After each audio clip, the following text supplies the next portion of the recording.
Hello, and welcome to the This Happened Today in History podcast. I am your host, Mr. Miller. This podcast will cover a number of topics that happened on this date in history. Please visit the podcast webpage at thishappenedtoday.buzzsprout.com.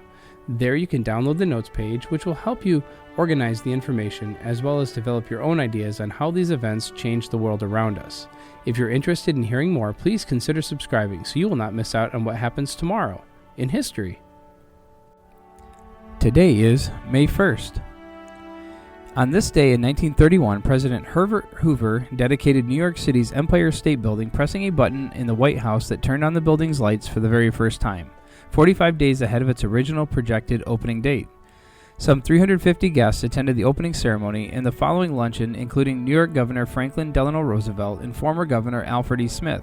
Fog obscured the view from the luncheon site on the 86th floor. The tower lights atop the 102-story structure first came on in November of 1932 to signal that Roosevelt had defeated Hoover in the presidential contest. The Art Deco skyscraper has risen to a height of 1,250 feet in a competition between Walter Chrysler of Chrysler Corp and John Raskob, a financier and advisor to General Motors, to see which of them would erect what would be the world's tallest building at the time.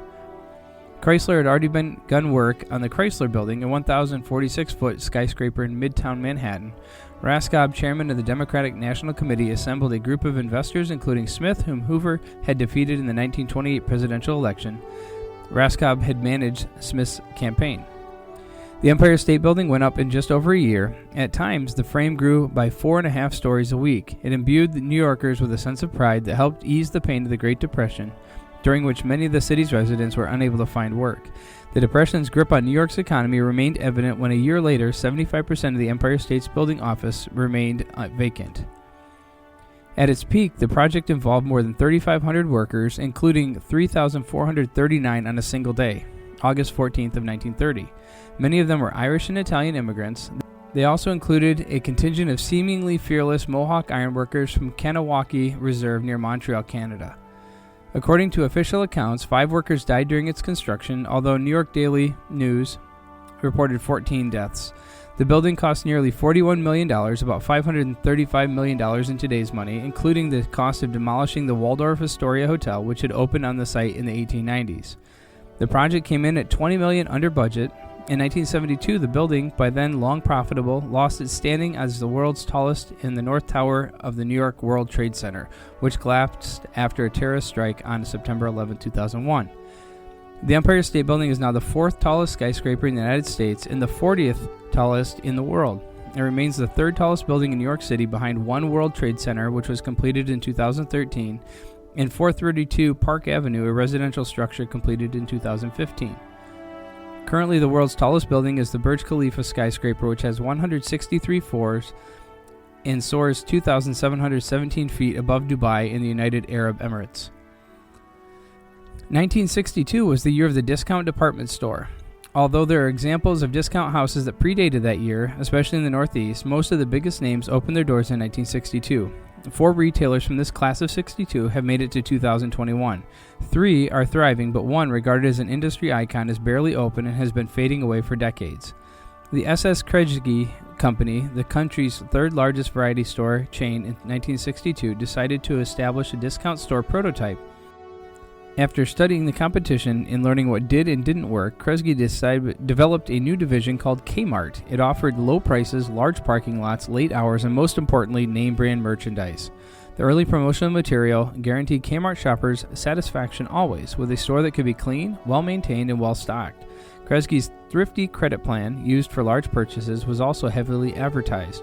When the first Kmart discount store opened up on March 1st of 1962 in Garden City, Michigan, 4,000 curious customers waited in line for the doors to finally unlock. Kresge intended for Kmart to have a national presence. By the end of 1962, 18 Kmarts were in operation. Within a decade, that number swelled to 800. As a discount store, competition intensified in the 1980s. Kmart expanded beyond its means. It overtook storefronts vacated by other failed discounters and neglected its aging fleet of long-established locations.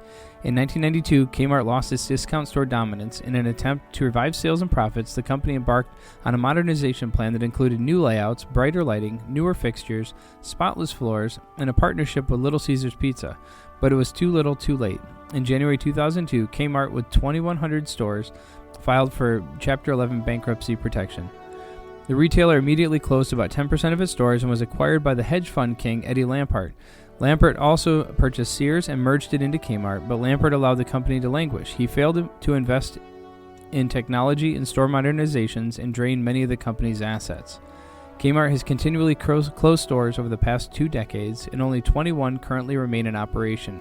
These locations often feature off-brand merchandise on sparsely stocked shelves alongside walled-off sections of the store's interior space, and most of these survivors, unlike the almighty all-night supercenters, close every day at 6 p.m. The idea of using American Indians who are fluent in both their tribal language and in English to send secret messages in battle was first put to test in World War I with the Choctaw Telephone Squad and other native communications experts and messengers. However, it wasn't until World War II that the U.S. military developed a specific policy to recruit and train American Indian speakers to become code talkers. What is a code talker? A code talker is a name given to an American Indian who used their tribal language to send secret communications on the battlefield. Most people have heard of the famous Navajo code talkers who use their traditional language to transmit secret Allied messages in the Pacific theater of combat during World War II. But did you know that there were at least 14 other native nations, including the Cherokee and Comanche, that served as code talkers in both the Pacific and Europe during the war? The irony of being asked to use their native languages to fight on behalf of America was not lost on code talkers, many of whom have been forced to attend government or religious-run boarding schools that tried to assimilate native peoples and would punish students for speaking their traditional language. The U.S. Army was the first branch of the military that began recruiting code talkers from places like Oklahoma in 1940. Other branches, such as the U.S. Marines and Navy, followed a few years later, and the first class of 29 Navajo code talker U.S. Marine recruits completed its training in 1942. Apart from basic training, these men had to develop and memorize a unique military code using their mostly unwritten language and were placed in a guarded room until this task was complete. The first type of code they created, Type 1 code, consisted of 26 Navajo terms that stood for individual English letters that could be used to spell out a word. For instance, the Navajo word for ant, wolachi, was used to represent the letter A in English.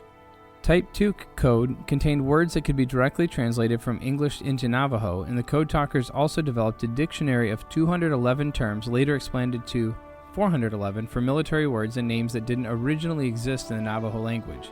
For example, since there is no existing Navajo word for submarine, the code talkers agreed to use the term beshlo, which translates to iron fish. Most code talkers were assigned in pairs to a military unit. During battle, one person would operate the portable radio while the second person would relay and receive messages in the native language and translate them into English. Their work was highly dangerous, especially in the Pacific, because Japanese soldiers would deliberately target officers, medics, and radiomen, and code talkers had to keep moving as they transmitted their messages. The work of hundreds of code talkers was essential to Allied victory in World War II, and they were present at many important battles, including at Utah Beach during the D-Day invasion in France and at Iwo Jima in the Pacific. In fact, 5th Marine Division Signal Officer Major Howard Connor stated, "Were it not for the Navajos, the Marines would never have taken Iwo Jima." Despite their heroic contributions during the war, American Indian code talkers were told that they had to keep the work secret. They couldn't even tell their family members about the communications work.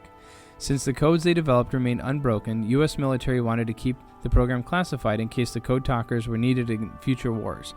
Even when the World War II code talker program was declassified in 1968, national recognition of code talkers was slow. While there was some recognition in the 70s and 80s, it wasn't until 2001 that congressional gold medals were given to the Navajo and other code talkers. You have been listening to the This Happened Today in History podcast. I thank you for listening, and I hope that you have enjoyed learning about historical events from the past. Thank you to the following websites for their information regarding today's topics: ThePeopleHistory.com, the Empire State Building at Politico.com, the first Kmart department store at Forbes.com, and U.S. Code Talkers at NationalWW2Museum.org. The music used as the background track for this podcast is Americana, created by Kevin MacLeod on Incompetech.com. If you enjoyed this information and would like to hear more, please consider subscribing, as this will keep the historical events in your feed in the morning for each day. I hope you have a great day.